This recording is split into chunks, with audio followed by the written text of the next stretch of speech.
Hello, I'm Janet Moreno, the Executive Director of Priests for Life. Welcome to Just Ask Janet. Well, we're here in Lent, and as we just had the first Sunday of Lent, and I'm sure some of you have started to think about giving up candy and cake, and some people give up pasta, some people give up bread, some people give up social media, all kinds of different things. But one of the practices of Lent, besides giving up something, is fasting. And some people were fasting on Ash Wednesday, and they won't fast again until Good Friday. And fasting used to be a tradition in the church that we did it a lot more frequently. And so today, joining me is a very dear friend of mine. His name is Dr. Joel Bryn. He's a professor emeritus for Baruch College, and he's got an amazing background, which we're going to talk about. And we're going to talk a little bit about fasting, why it's good for you spiritually, but it's also good for the biology of your body. So welcome to the program, Dr. Bryn. Thanks. Great to be with you, Janet. Always. All right. Well, first, give our viewers a little bit of your background.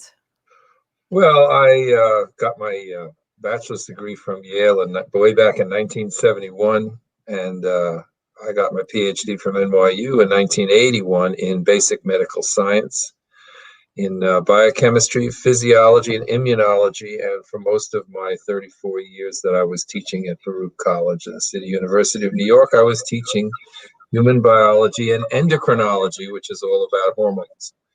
And hormones is not just, reproduction and all of that. Hormones is the whole chemical control system and communication system in your body, which regulates everything you do from within. And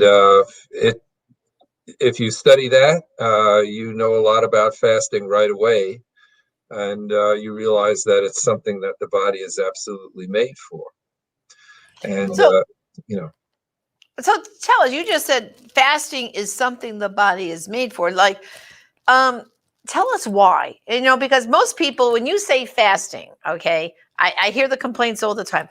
Oh my goodness. I get a pounding headache. My blood sugar is going to plummet. I have to have, right. What they say with the church, have a little small snack and just one big meal. That's not fasting. So tell us why biologically fasting is okay for us. Well, it's more than okay. It's really a matter of considering human physiology. We have to remember, as I have reminded my students on many occasions, that we might think that we're born, in a room that's got right next to a room with a refrigerator and a pantry and yeah. And all of that. But in fact, we're really all physiologically cavemen and cavewomen. And the body is designed to wake up in the morning, and the first thing you're going to need to do is find something to eat. It's not just by going to your pantry or your refrigerator, but in fact going out and earning your keep. Doing whatever you need to do to be able to support your body, and that means your body is made to go out and expend energy first thing. So the idea that you should get up and first thing is you should have a hearty breakfast is simply not in tune with your body, because in terms of, I remember I remember growing up so many years, and in my adult life also hearing this phrase, breakfast is the most important meal of the day, right? How many times have you heard that? Breakfast is the most important meal of the day. Yeah, the breakfast, the cereal, the one cereal, Dr. Bryn, the cereal of champions, right? You have to be a champion to have that bowl of cereal in the morning. Right. So all of that, but the idea that breakfast is the most important meal of the day was actually an advertising slogan concocted by the Armour Meatpacking Company back in the 1920s, because they wanted to sell more bacon. And so they concocted this public relations slogan, breakfast is the most important meal of the day, and it ended up surviving in the culture, as so many things do, even though it's not true. Now, of course, we're hearing a lot more of it. Wear a mask, don't wear a mask. You name it. It's all part of the same tradition of biological misinformation, if you will, not the best of our traditions. But in any case, what happens is about an hour before you wake up in the morning, that is anyone.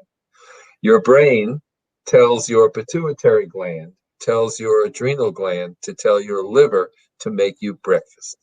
And so your liver does that by gathering together proteins from all over the body with the help of another hormone, your cortisol, the hormone from the adrenal gland, tells the liver to get into action and convert all of these amino acids and fats into sugar and into ketone bodies, another fuel that can be made from fat. That's the advantage of the keto diet, which we could talk about also if you like.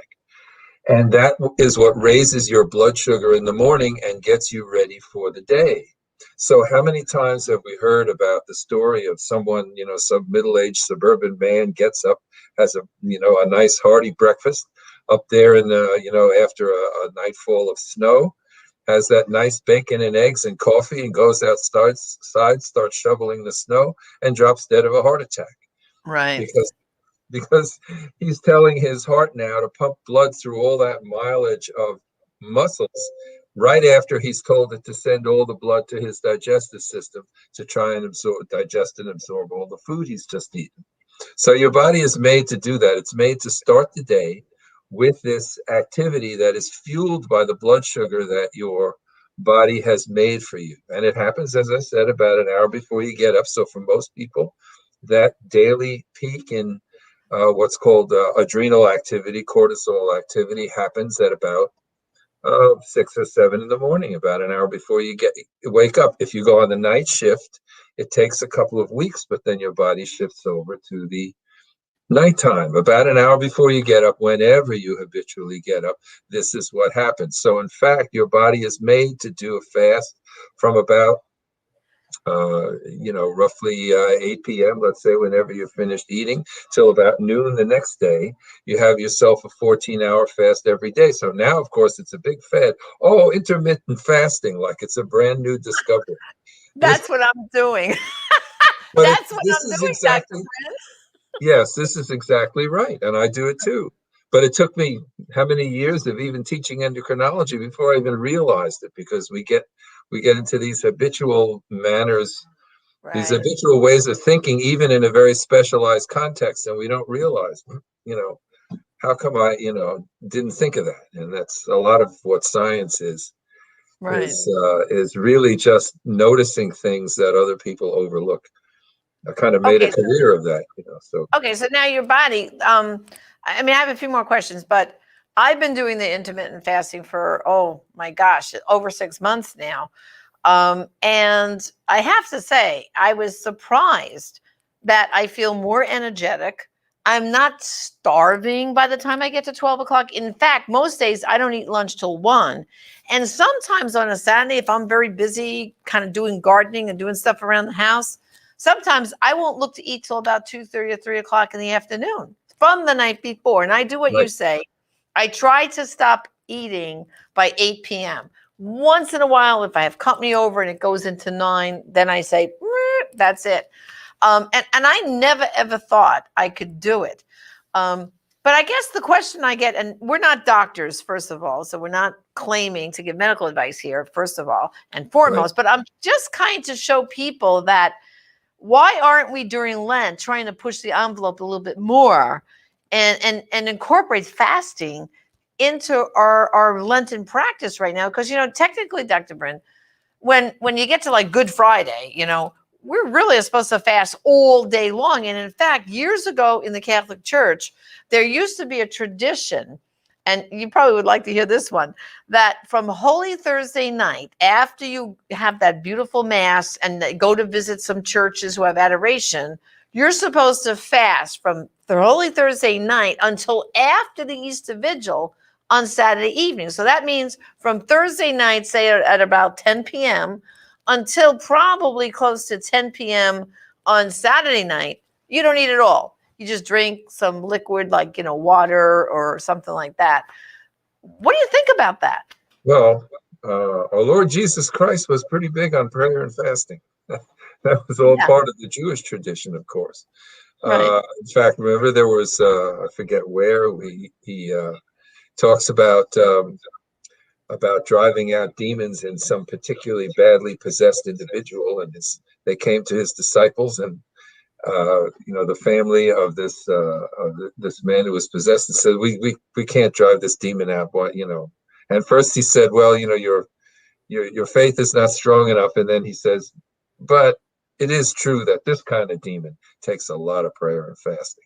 And he would go off on, to a desert place apart and be in prayer and fasting. And the temptation before he started his ministry was all in the desert, and it was full of prayer and fasting. And so you may wonder about it. Now, I'm not a theologian, and I'm not a priest either. So why am I talking about that? Well, again, relating that to normal physiology, there is something that changes in your physiology when your fast becomes prolonged, and that has to do with the keto diet, in the sense that the whole point of the keto diet is that you don't eat carbohydrates, because although your body needs to run on carbohydrates for fuel to some extent, you don't need to eat any. So in other words, if you don't eat any carbohydrates, then what's going to happen is, in order to get the little bit of carbohydrate that your body needs to run on, it forces your body to make carbohydrates from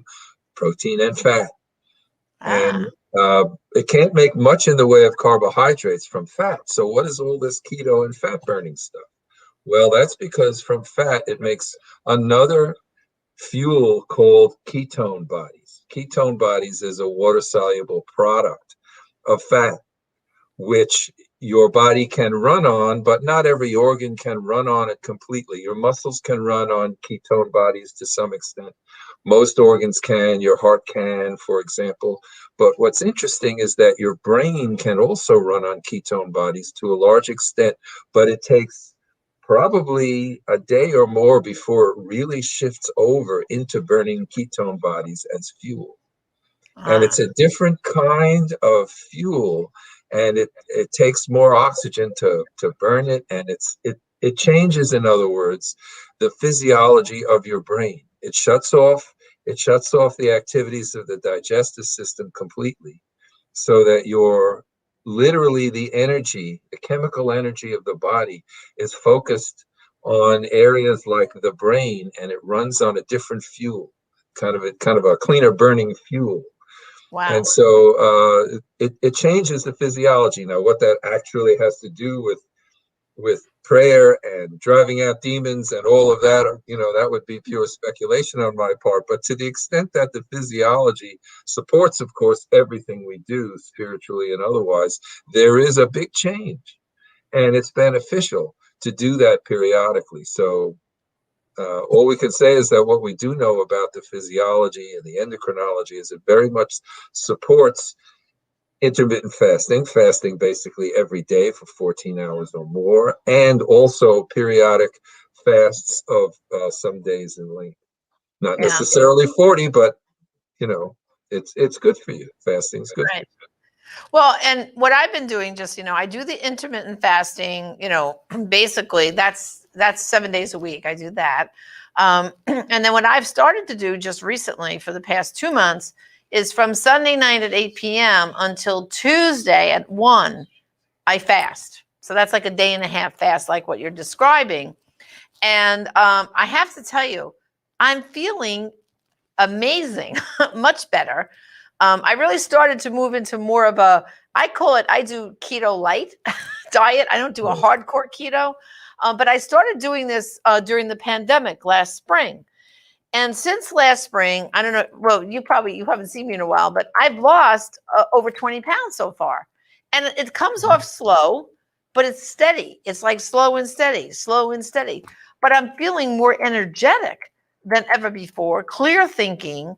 And the other thing, Dr. Brennan, I'm going to ask you a comment real quick on this, and then I'm going to take a question, so we have a question. But when I thought of carbohydrates, I used to think of the obvious: bread, pasta, rice, and all that. But then, since I started paying attention to keto stuff, I now read all the packages, and you'll be surprised how many carbs are in. Like, we were eating all these healthy bars and Oh my gosh, they're loaded with carbohydrates and sugar, some of them. And so what I do now is I shop very carefully.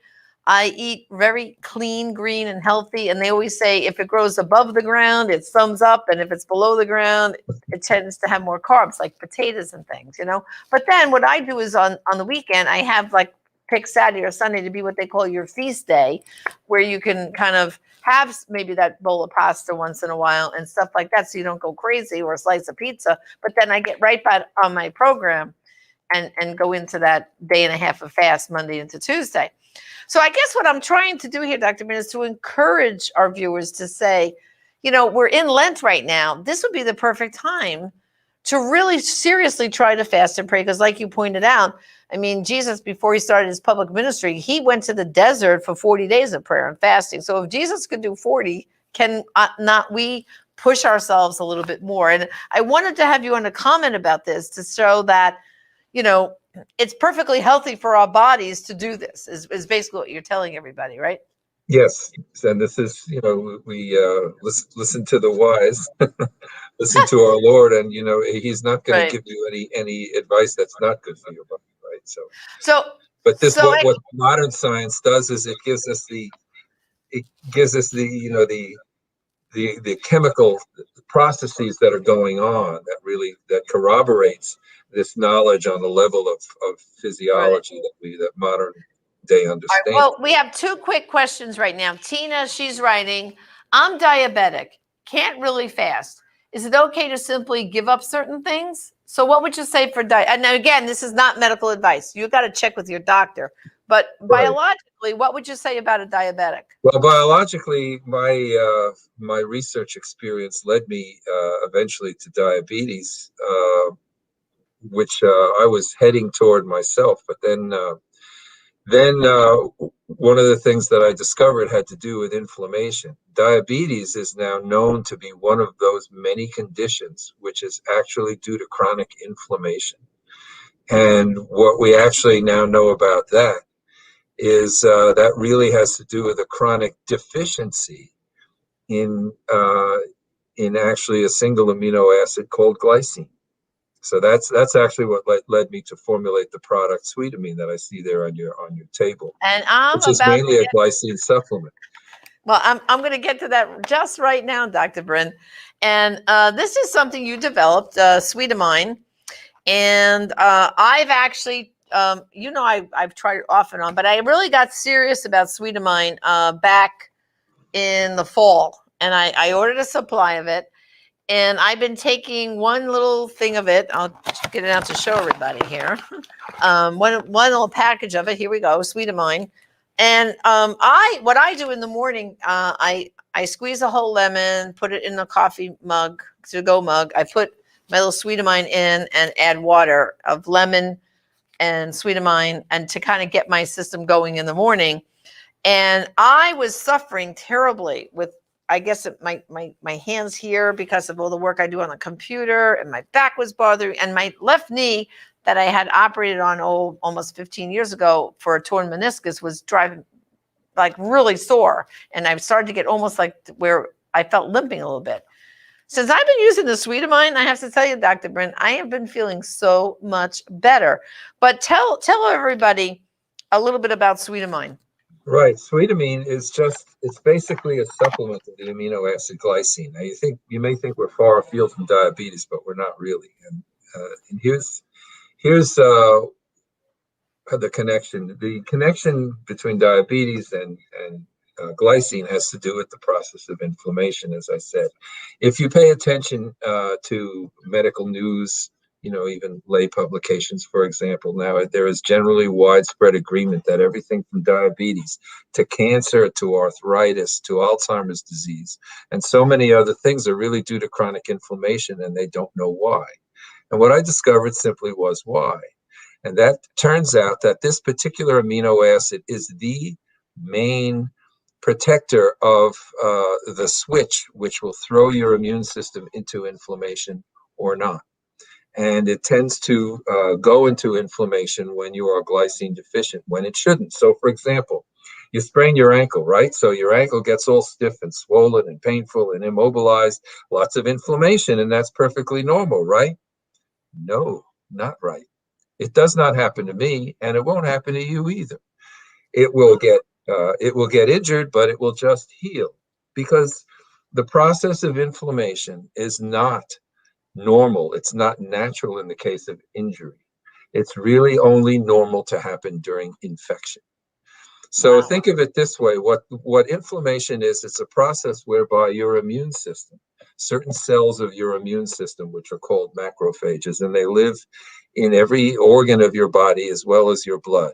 And they're there as the first responders to respond to infection or injury. So let's say you're on the interstate and there's a pileup on the interstate. There's a big accident on the interstate. Who comes around?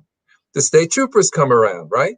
They show up with their sirens and their flashing lights, and they stop traffic, they divert traffic, they take the accident reports, they call the ambulances, they call the tow truck, they redirect traffic until everything's back to normal, and then they go back to their base. Well, they're armed, aren't they? They have guns in their holsters, but they never draw them or open fire because there are no bad actors present.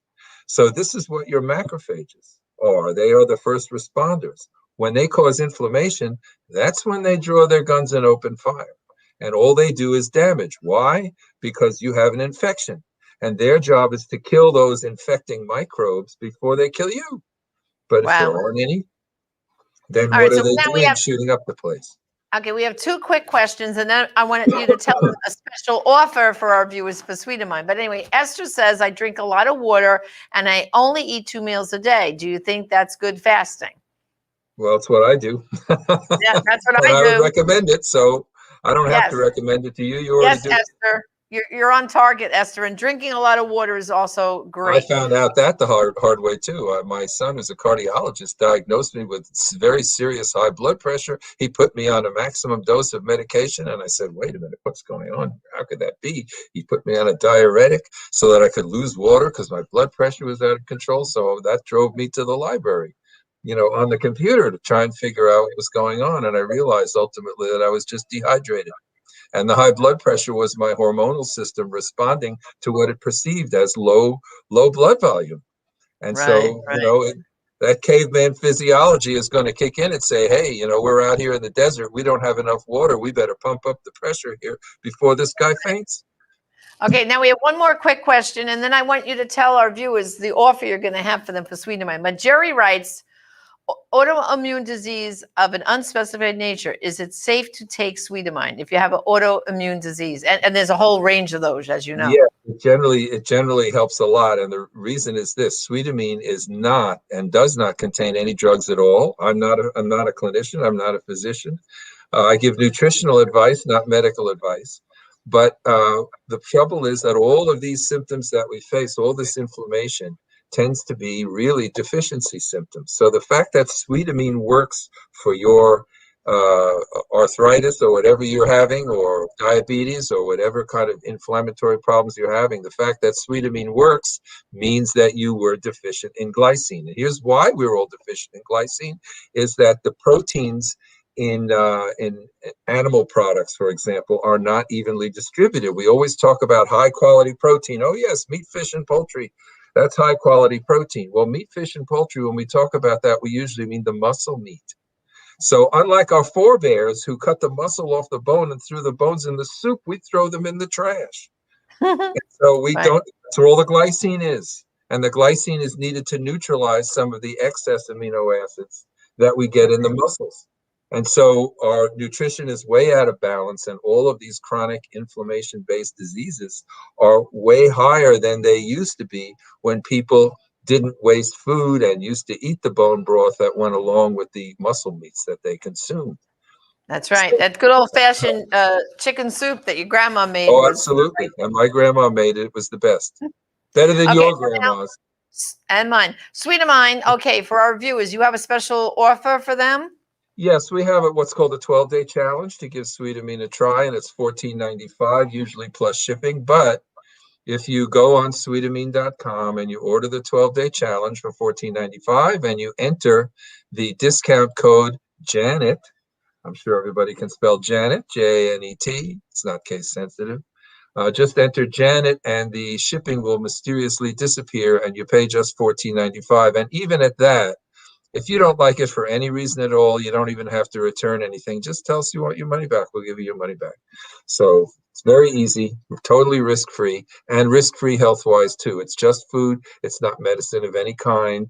It's not going to hurt anybody. And especially with autoimmune kinds of conditions or inflammatory conditions, Right. you usually find that it helps. Well, it says right here on your box, Dr. Bryn, it says get the health benefits of 8 grams of glycine, mix 1 packet of Sweetamine into coffee or tea, hot or cold, smoothies or shakes, hot oatmeal or cold cereal, which we're not going to do because we're not eating breakfast, and any food or beverage you like sweet. It says how it works. The pain and stiffness we usually blame on normal aging. A tough workout or an old injury may actually result from an amino acid imbalance in our diet. Glycine is our body's own regulator of inflammation, and these days we often don't get enough of it. Just 1 packet of Sweetamine per day provides enough glycine to prevent unnecessary inflammation anywhere in the body. Those who are suffering from painful effects of excess inflammation usually begin to feel relief within a matter of days. And I have to say, I have too. So usually it's 2 to 3 days. Yeah. Mm-hmm. So it's Sweetamine.com, right? Is the website. Yes, and just one other thing to remember, again, not talking about medical advice, but you may be aware that COVID is a disease which Sweetamine is not going to protect you from getting or prevent you from getting. However, what makes COVID life-threatening, that life-threatening pneumonia is from the body's immune system's overreaction with inflammation. Right. And this prevents that. It prevents your body from overreacting to the virus, and that makes a lot of difference.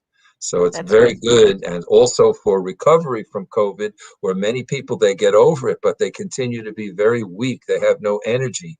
Very often, if that happens, you take Sweetamine, and often overnight, you'll find the difference because it's inflammation in the muscle that persists in reaction to the virus. So it will, as I say, it's not going to prevent the disease or anything like that, but it sure can prevent your body's overreacting to it. Okay, and one final quick question, Dr. Bryn. They want to know, can we get it in Canada?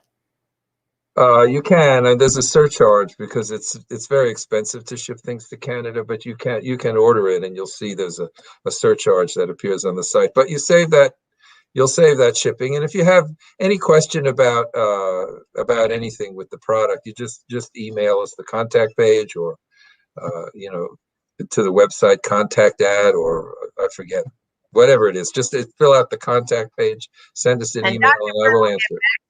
ASAP. Oh, I answer these things personally myself for the most part. See, that's great. Awesome. Well, Dr. Bryn, thank you for joining us today. And brothers and sisters, I hope you enjoyed this little bit of advice on amping up our prayer and our fasting during Lent and how to get more healthy as we can do the Lord's work. So this is Janet Marano, the Executive Director of Priests for Life. Thanks for tuning in to Just Ask Janet. God bless.